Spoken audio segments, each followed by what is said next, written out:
I don't think so, because I mean, there's probably people with that same dishwasher that have had no problems. It's just. But I'm telling you, they are building this stuff to break a lot sooner than they used to. Welcome back to the Real Estate Podcast. Today we're talking about appliances. Are appliance manufacturers in cahoots? Welcome to the Real Estate Podcast, your go-to source for raw, unfiltered stories and expert tips. Whether you're a buyer, seller, tenant, landlord, or realtor, join us as we dive into the world of real estate. Yeah, we're going to dive into the world of real estate. Hello. Hi, how are you? I'm good. How are you? I'm excellent. Although, I got to say today, because we usually record in the mornings. Yeah, this is unusual. It's now, I don't know what time it is. 1:30? 1 o'clock in the afternoon. And my best is in the morning. Yes. And I had a lunch which was heavier than expected, bigger than expected, and much spicier than expected. What was it? Jamaican jerk chicken wings with a Scotch bonnet sauce, some fried plantain, and some coleslaw. Is that from the truck up the road? Nope. Oh. I wanted some, I've been craving oxtail, and I was looking for a place with good oxtail, so I was searching on Uber Eats, on DoorDash, on Skip. Who can I get locally or what? But a lot of places, when did I order that? On Sunday. And a lot of places were closed. But I didn't even know this. There's a Jamaican restaurant at Square One. Mm-hmm. So I bit the bullet. I was craving Square One. I didn't. I Ubered it from Square One, which is the first time I've done something that far. How much did that cost for the delivery? Well, I tipped the guy, and you see, I don't know if this is good or not good, but the person picked up my meal and delivered it to me, obviously. So I don't know if they were at Square One already or did any stops along the way to make some more deliveries and earn more tips. I tipped $10, which I thought it was fair because it was a $35 order. No, more than that. $40 order. So that's, I think a fair tip. And then I checked the menu, and the Uber Eats, it was an Uber Eats order. The prices were about 20% more than you would get in store. Plus then there were the convenience fees on top, which were another $7. So it ended up costing me, I don't know, $65-$70 to get an oxtail and some chicken wings delivered. It was really good though. So, but yeah. That's good. You just order extra in those cases so that it... Well, that's what I did. I figured, you know what, the chicken wings, because I've had a busy week of meetings and appointments and phone calls and stuff like that. And I figured, you know what, I'll treat myself to lunch one of those days. So at least it's worth it because I'm the only one in the house that will eat that stuff anyway. Yeah. Which is why it's probably craving it because sometimes I love it. But anywho, today. What are we talking about today? Appliances? Yeah. Here's the thing. And I'll give you the story and how this topic came up. So we're talking appliances, but it's a broad topic. And more specifically, I'd love for our listeners and followers to chime in on their thoughts and experiences regarding appliances. So any really bad experiences, like I've got one and I'm going to tell it in a few minutes. Yeah. Any really great experiences, and overall how you feel about when you buy a house, a resale home, how much value those appliances actually add to the equation. Right. Got it. So a deal that we did recently, one of the realtors on the team did a deal where the seller claimed the age of components and appliances and things like that. Put it all on a list and claimed the appliances were 5 or 6 years old. It turns out they're 13, 14 years old. Because you can tell by the manufacturer's sticker and sometimes the serial number. So my question then is, what changes in the negotiation, right? Like, yeah. I think, well, it's interesting timing because I'm shopping for a temporary replacement for my gas range. yeah, because your range hasn't worked in like, what, 6 Just months the now? oven's not working, yeah. So we use the cooktop, or the stovetop, whatever. But we haven't been able to use the oven for months. We've used the barbecue instead, and we've made well. Like, Do you have an air fryer? no, Ooh, so you're really making do. yeah, no, but it's been good. But it's winter, so it's not as convenient to go outside and use the barbecue. So we want a replacement, and we want to host a dinner or two over the holidays. So I've been shopping online on Marketplace, and it's interesting to see the depreciation in appliances is profound. That's what I'm talking about. Much like a car, though. Like I'm looking at one now that retails for about $2,000, and it's 2 years old, and I can get it for $500. 500. Yeah. Wow. And I can probably sell it next year for $500 or maybe $300 Right. when I go to do a kitchen reno if we end up doing that. But I think it definitely depends on the appliance. Like, are we talking a $10,000 fridge or a $2,000 fridge, right? In terms of how much value that a buyer would perceive in seeing, oh, it's not 5 years old, it's 13 years old. Right. Well, and that also leads into the discussion of people that think their appliances that are only 3, 4, 5 years old are still a value add to the buyer. Right. Where, like every seller will say, oh yeah, I just replaced the dishwasher. When did you do that? Like 3, 4, 5 years ago. Yeah. Well, that's not just. No. Just was like last month, and you've used it once. Right. If you've used your dishwasher for 3, 4, 5 years, it's a used, pretty worthless piece of appliance.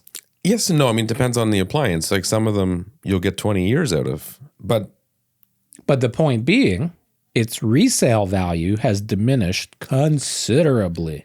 I agree. However, where I will disagree is it's all perception. Right. As is sales. That's what we do. Mm-hmm. So as long as you're not misleading people about the age and you build value in the product and its particular features that could get someone excited, like maybe it's a connected Wi-Fi smart appliance or it has, whatever other funky features. Yep.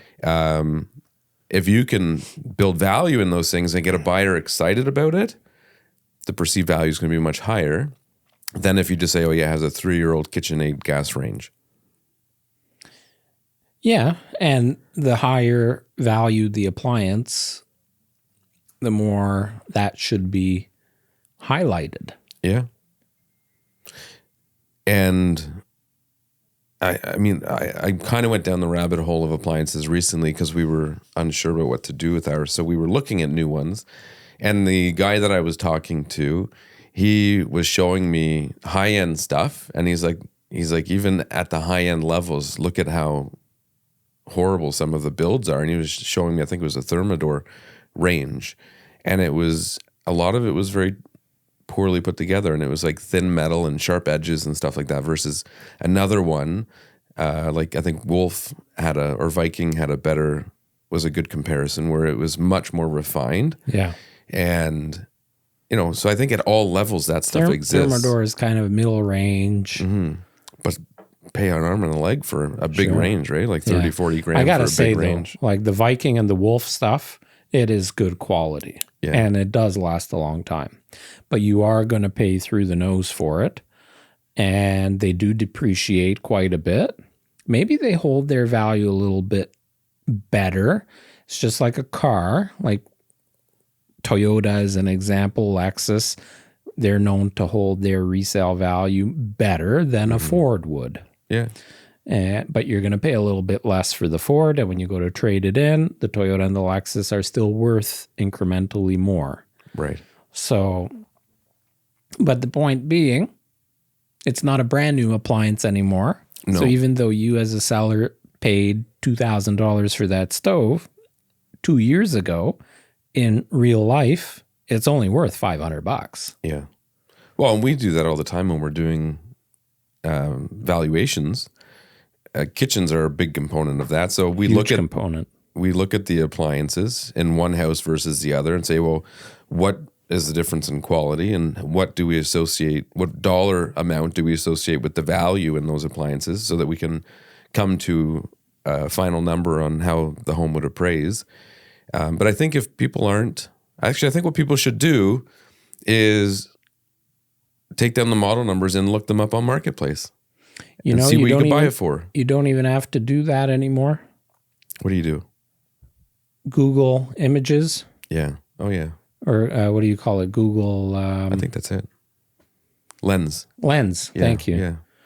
So you open your Google app, click on the little camera icon in the search field, click on that, take a picture of the exterior, and automatically the first things that come up are listings of and the model number and all that.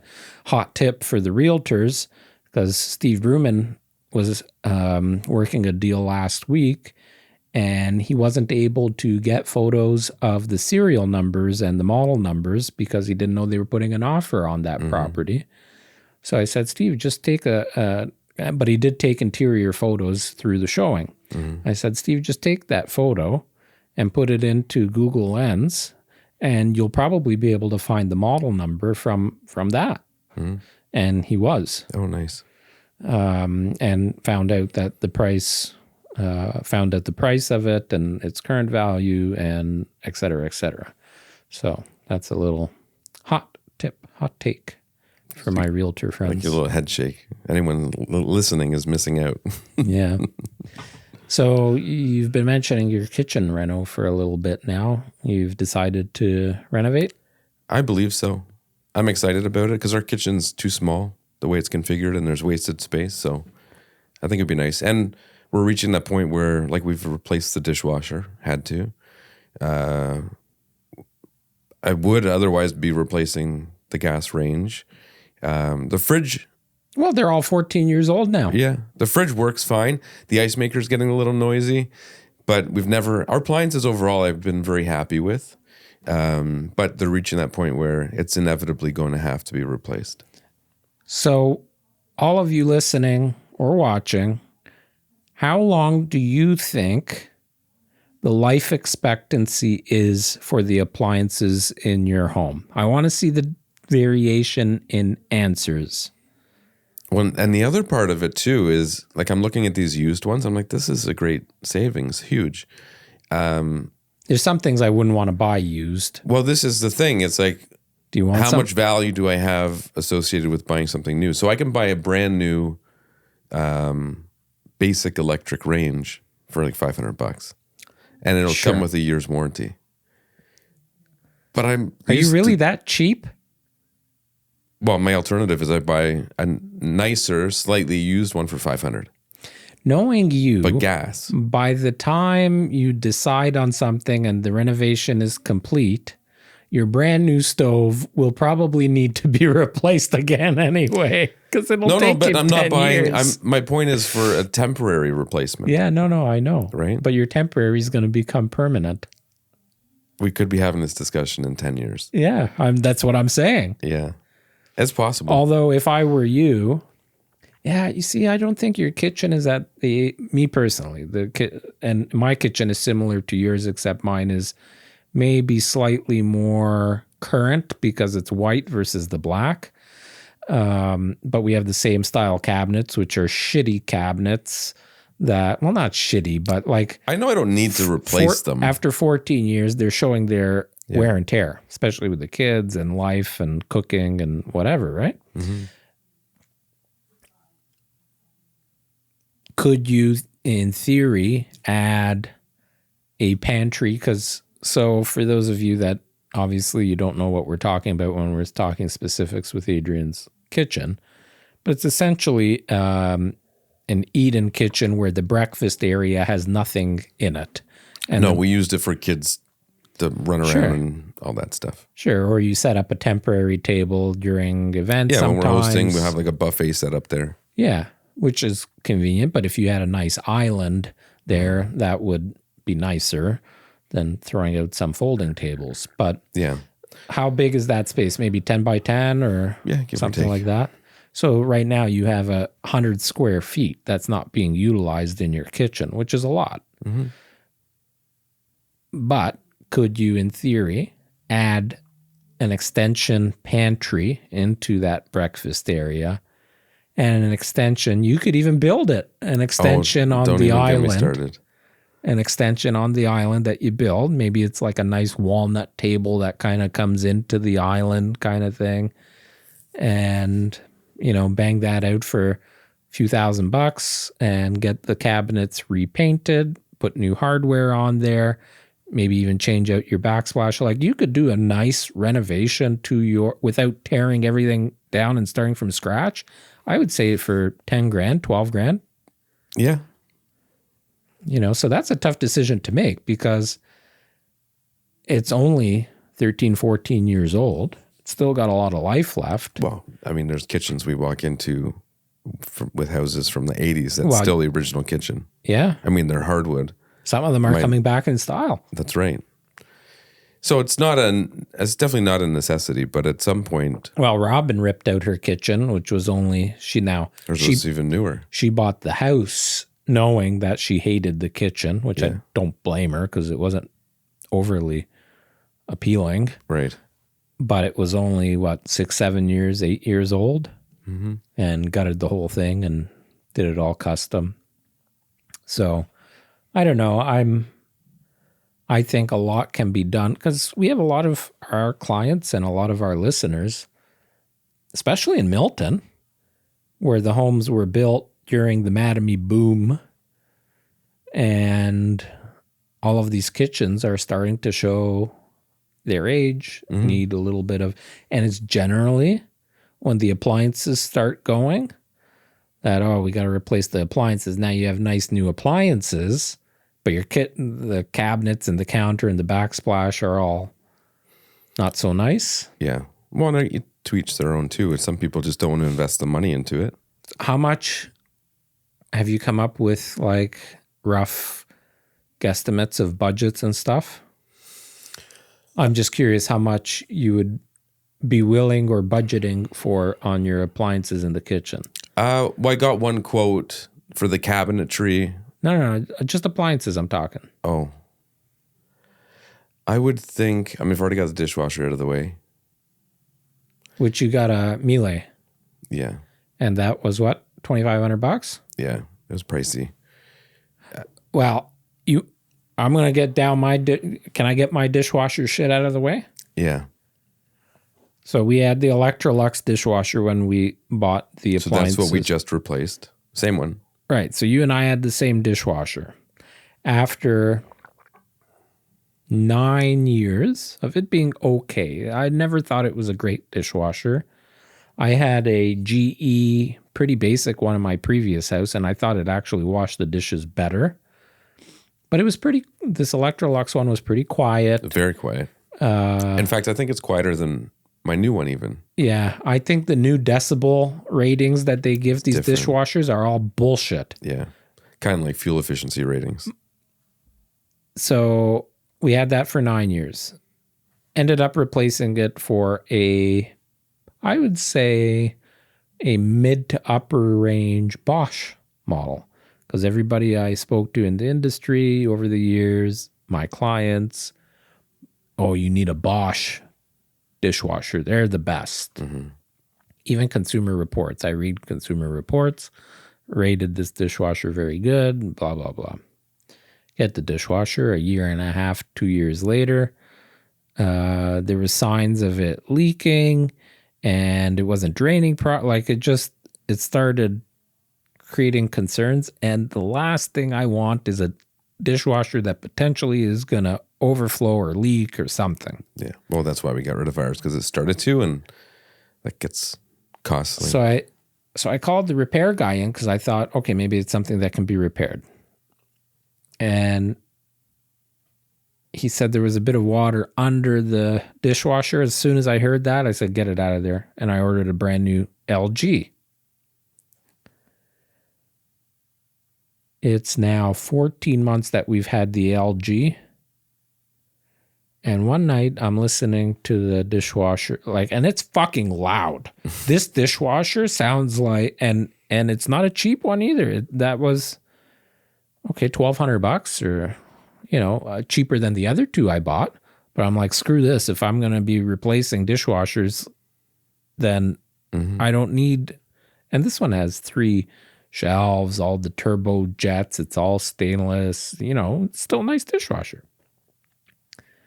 And it's now 14 months old. So the warranty, of course, just expired. So I'm sitting there listening one night and all these lights and noises are coming from it. And I'm like, what the fuck? There's no error code. It's just being erratic. So first thing I do, I go down and I shut off the breaker, do a hard reset to the dishwasher, and it fixed the problem. I started it again. Okay, good. Maybe it's a one-off. Help desk 101, restart. Right. A few days go by, same thing happens. And I said to Natalie, I said, did you notice this? Oh, yeah, it's been going for a while. I'm like, are you serious? So I start researching it. Well, it looks like the cause is the circuit panel, the control panel. It's got a short circuit. Not covered under. The part might be. I still have to call LG. The part might be, but no labor or anything like that. It's the only part they cover for 5 years. Oh, wow. So hopefully that is the problem, and at least I get the part covered. But I'm like, it's 14 months old. So my point to this is I don't think, regardless, and maybe Wolf and, the really higher end stuff, maybe it's different. I don't think so, because there's probably people with that same dishwasher that have had no problems. It's just. But I'm telling you, they are building this stuff to break a lot sooner than they used to. Like if you think to like our grandparents, and even our parents, they kept appliances for Yeah, but it's a different mindset. 20, 30, 40 years. No. They repaired stuff. Because you could repair them yourself. You still can repair them easily, or you could repair them in a cost-effective manner. Or, now you look at it, and the parts and the labor and all of that, they make it so for a couple $100 more, you can get a brand new dishwasher. Right. So when you're buying a house, if you plan on living there 5 to 10 years and you're buying a used house, you will be replacing appliances. That's how I look at it. And that's what I tell everybody. I say, we don't know the life expectancy anymore. Your dishwasher could crap out on you in 14 months, or it could last you 12 years and be okay. Yeah, I've had people, one guy bought a house, closed on it, maybe several weeks later. The furnace died. Had to get a brand new furnace. Yeah. Wasn't expected. It was probably at the time 12 years old. And people will tell you furnaces will last you 20 years. But mine's on its way out. I've replaced the blower motor, and there's another fan that's making a lot of noise. But that fan's $600. So do I replace the fan? And you're still on your original AC too. Yeah. So I would do both. So that is a huge consideration then. And again, age of home and builder too. And I'm in the same boat you are, because our homes are the exact same age.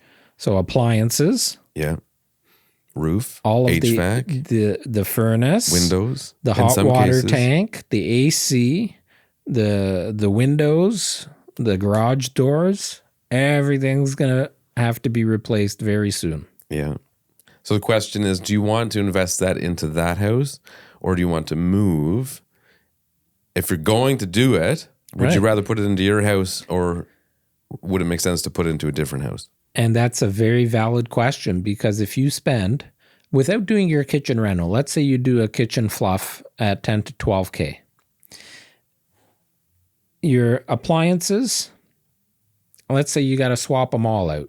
Washer, dryer, range hood to match, the range, the fridge. 10 to 15. 15 grand? Yeah, I think that might even be light, to be honest. But let's say 15 grand. You've got, so let's say 25 for the refresh and the new appliances. Roof, how much do you think the roof is going to be? 6, 7? 6, 7. Oh, wow. So we Great must be minds think right. alike. Yeah. So Unless I do it myself. Now we're at 32,000. The windows. Windows probably don't need to be done. There's a couple that the seals are gone, so I would not include that. That's probably overkill, I would say. Now. Yeah. 5 I would years, say 5 years from now. I'd say you get another 10 years out of them. Even once the seals are broken. I can tell you, I feel like the quality of them is making the home very inefficient. So I know your top floor gets really hot in the summertime. Yeah, one of those windows, the seal's gone. Yeah. So, I mean, how much more do you save in your hydro in the summer because you've got good proper seals on the windows, good wind. Now you're doing the head shake. So, but you got a budget for that, right? If HVAC, probably 10. how much would the windows be? Another 15? Yeah. All right. So now we're at 47. Furnace, another 6. You had Or AC, I 53. figured New both AC, 10. another 5. Yeah. So you're like 60 grand just like that.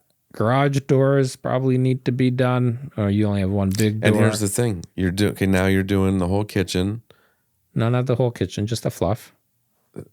Okay. So for me, though, I'm considering, if I do the kitchen, well, I may as well just do the floors in as well. If you do the kitchen, you have to do the floors. Yeah. I fucking hate when people renovate their kitchen. Yeah. And I mean, like, remove the cabinets and remove everything and bring all new in, but leave the floors that were there because, they're still good. Or if you have a nice kit, or even a really old bathroom and you put in a new vanity on these ugly old beige 12 by 12 inch tiles. Right. Like it's You're counterintuitive. Yeah, exactly. That's exactly the word that I was looking for. The cost to do both is expensive though. So that's why people do it. To get someone in to rip up all the floors, you're all of a sudden you're double to triple the cost of your vanity. Yeah. Well, and then if you're doing, like in your house, if you're doing the floors in the kitchen, I'm doing the stairs and I'm doing upstairs. Then you're doing everything. Doing the bedrooms, everything. Yeah. You basically I've already priced it all out. Yeah. Because I know that's... shocker. I knew that's the direction I'd end up going. So we'll see. So I might as well just walk you over to the Mattamy Sales Center. Yeah. And buy another brand new house that'll last you another 13, 14 years. Yeah, but then you get into that and you still got to buy the appliances. You got to do the window coverings. You got to get the AC. You got to get the fence. You got to get, there's so many things. I'm going to want to paint the whole house. I'm going to want to finish the basement. So I'll find you a nice 3-4-year-old house where most of that's already ready to go. Well, that's why I far prefer resale. Yeah. Far better. A lot of people do. And then you're not living in the dirt, the mud, the dust. I can't stand that. Yeah, I wouldn't want to do that either, but you might be paying, I don't know if you're paying much less right now on new versus resale. You're not. No, In fact, I think you can get a better deal on resale 100%. Right now. Yeah, I would agree. Yeah. So what appliance, here's the quiz master coming out. What appliance do you think is most likely to have the shortest lifespan? Well, I mean, based on my experience, I would say the dishwasher. Well, both of our experience, really. Yeah, but I would think it's the fridge is the least complex. generally, unless you get I don't know, like that knock fridge. Yeah, I mean, even still, fewer moving components, Right. fewer sensors. Less stuff to all that have stuff. wear and tear. Yeah, so I would say the fridge is probably among the most reliable. Yeah. Although, yeah, well. But if we think to my brand new LG fridge is, and I knew it's probably a stupid idea because it's got the cubed ice and the crushed ice that comes out of the indoor dispenser, which I'm a huge fan of. I love having the ice in the door and the water in the door. our appliance guys say never get that though. Why? Because they say if you get an ice maker, make sure it's in the freezer. Make sure it's a side-by-side versus a French. Correct. Yes, we had the side-by-side before, and we never had an issue with the ice. Right. This is the French door, and so this one has sculpted ice in the drawer. Is that the big round The big balls. balls? Yeah, and I love the big balls for my whiskey. I bet you do. And that something is getting clogged there or whatever. And you know why it gets clogged? Because when you open the fucking fridge, there's humidity going into the fridge, which makes the water, the ice, it loosens it all up, melts it a bit, and then it all clumps together and gets clogged, and it creates issues. So I don't want to say, if you get a basic fridge where there's no water and ice and there's no knock, no Wi-Fi, no nothing like that, that thing should last quite a long time. I would think so. But if I'm trying to think of, because of Renty, the property management company that we own. So from our experience with that, appliances are among the most common service calls. Yes. Appliances number 1, plumbing number 2. And I would say electrical number 3. I would say laundry. Pests number 4 is probably, if memory serves correct, I would say laundry is the most common problem. Washer and dryer. Yes, from a rental, from being problematic. Yeah. Like I don't remember the last time we had phone calls about dishwashers or we had one range recently that randomly caught fire. Yeah. The control panel or something, right? Yeah, but generally that stuff is kind of just easy going. Don't have issues with it. But laundry, we have a lot of that. So I haven't had many issues with my washer and dryer. I've replaced our washer and dryer. The washer was starting to get mildewy, moldy. I don't know. You get that smell. And it wasn't from the gasket because I cleaned that. Wasn't from the filter because I took it out, cleaned that. Must have been something in there, whatever. And it was starting to fall apart in certain areas, like the the stickers that tell you what to push where. Those were starting to peel away from the thing, so it wasn't looking very nice. And then the dryer, it shorted once where the fuse blew. Like an internal fuse? Yeah. And I said, okay, I know what the problem is because it was turning and blowing air, but the air wasn't hot. And I'm like, I bet the fuse just needs to be replaced. I literally had to, and I said, screw it, I'm going to do it myself. To your point earlier, doing it yourself. Yeah. So I went to pick up the part, which was, I don't know, $35 at the appliance place in Mississauga there. That's where Alicia always goes. She does all our appliance repairs. Yeah. And it must have been 3 hours of taking it out and taking it apart. Yeah. Because you had to literally take the casing off. Then they don't make it easy to get to. Oh my God, it was impossible. Yeah. So I did it, and then it worked beautifully for a few months. And then the drum stopped moving. Mm-hmm. I'm like, what the hell? I gave it a nudge. It started moving again, but then it reoccurred, and I said, screw it. And washer dryer is not that expensive. If you buy them in a pair on sale or you negotiate a bit, you can get them delivered, tax in for like $2,000 to $2,500. Yeah, exactly. And they should last 10 years, right? But even if you think about that, 10 years. That's an extra $20 a month for the next 10 years. If you break down that math, you do that with all the things in your house. We were half joking about this the other day, saying we should just offer rental services for everything, appliances. Right. Yeah. Like we give, companies like Reliance a hard time because we feel like their plans are a ripoff because people pay a fortune, and to get out of them, it's astronomical cost to buy out a rental contract. But there is something to be said about, owning anything in your house. Everything has an expiry date, so you can break down the cost into a monthly amount over the course of the lifespan of the product. So maybe renting with the peace of mind of knowing that if there's an issue, it's repaired. I don't know if it's still a big business in the States, but at one point, renting furniture and appliances was a huge business. Yeah. A lot of it to do with people like athletes, celebrities, business professionals, or people that just tend to move from place to place or whatever. And I remember when we first moved to the States, and this was in the early 90s, our first home, everything was rented. The house was rented. The furniture was rented because we didn't know. So for the first 6 months, our car was rented. For the first 6 months, everything we had was rented. The only thing we didn't rent was our clothing. It's interesting. Yeah. And that was a huge business there at that time. Well, and this is all these repair costs. This is why a lot of people say you should just rent, not own your primary residence, because these costs make it not a very lucrative investment. Do you think there will be more people in 2025 that decide to sell and rent? I don't think so. I think it's too hard to get your mind wrapped around it to do it.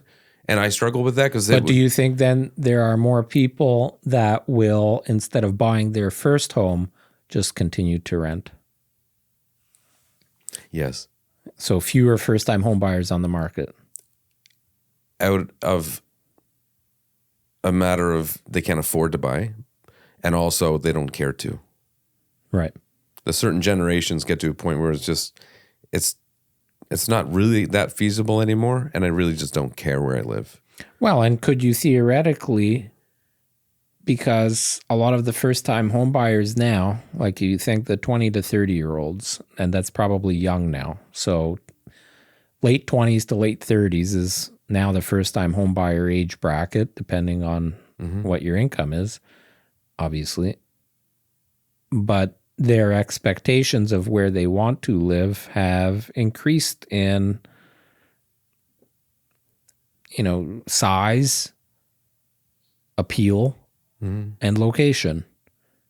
And you can live in a nicer, bigger, and better location if you rent than if you buy. Yeah. What I think too, we'll see more people spreading out, right? Like historically, people have lived close to where they were born, close to their family, close to their job. And it's not as necessary close anymore. To the major cities. Yeah. And I mean, I'm experiencing it with a lot of my friends. They've all moved away, different provinces, different countries. Yeah. And, it's more feasible because you're still able to communicate very easily. Yeah. Travel is relatively. Yeah. All your family and friends have moved away from you. I know. I'm the only one left. Yeah. And you're looking sometimes too.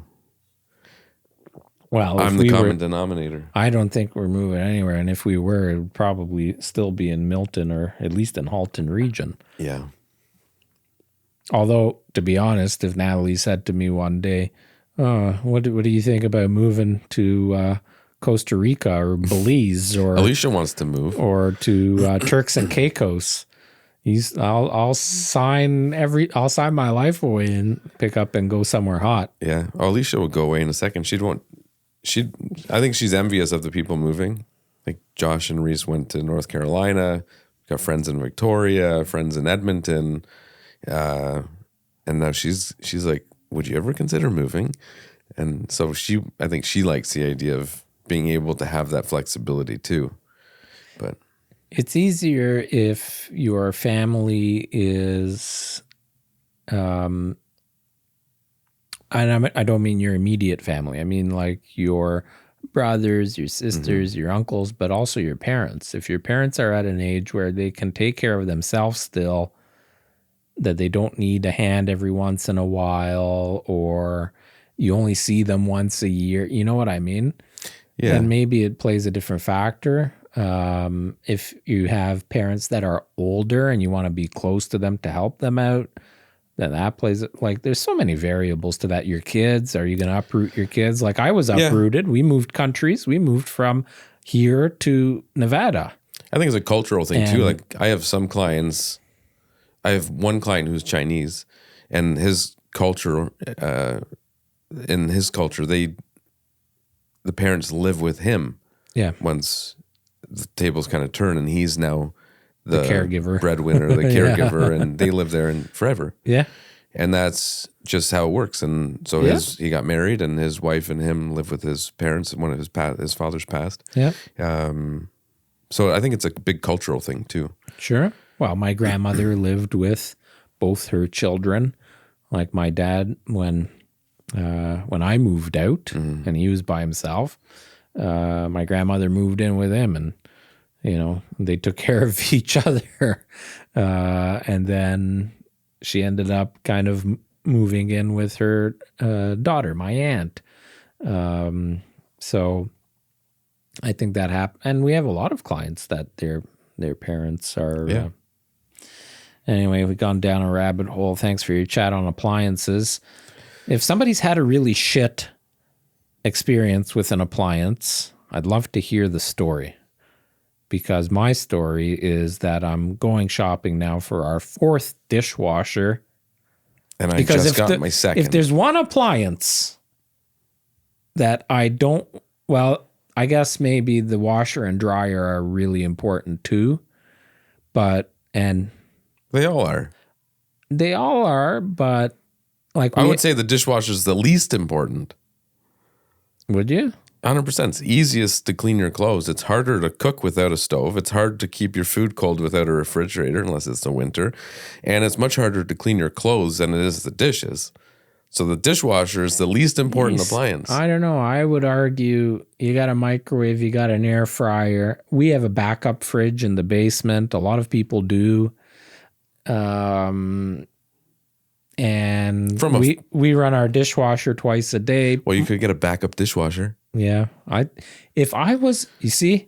talk about renovating the kitchen. Yeah. We've thought about it too. And maybe our opinions now changed because, where my office used to be is right next to the kitchen. And Natalie's never liked the fact that our dining room is separated from the living room. And my grandmother said the same thing when she saw that house for the first time when she came in. She said, it's too bad that the kitchen is separate. But I liked the separation. Mm-hmm.